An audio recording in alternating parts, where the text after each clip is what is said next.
আমরা আসছি আজকে মাওলানা ভাসানীর কবরে মানে মাজারের দিকে।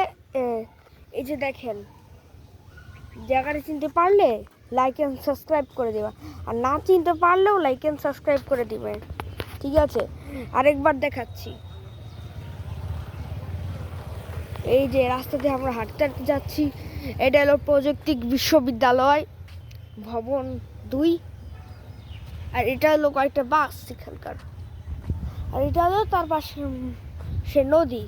আর এখানে দুজন ব্যক্তির ছবি দেওয়া আছে যাদের আপনারা অবশ্যই চিনবেন, রবীন্দ্রনাথ ঠাকুর এবং কাজী নজরুল ইসলাম। এবং এই যে এখানে মাওলানা ভাসানীর কবর, আর ওদিকে আরও দুজনের কবর আছে। সেগুলো ইগনোর করে এখন আমরা সামনে যাচ্ছি। এই রাস্তার মধ্যে অনেক কিছু পড়ছে, দেখেন এই যে রাস্তায়। তো যারা দেখছেন এখনও ভিডিওটা যারা দেখছেন তারা লাইক অ্যান্ড সাবস্ক্রাইব করে দিবেন। Bye bye.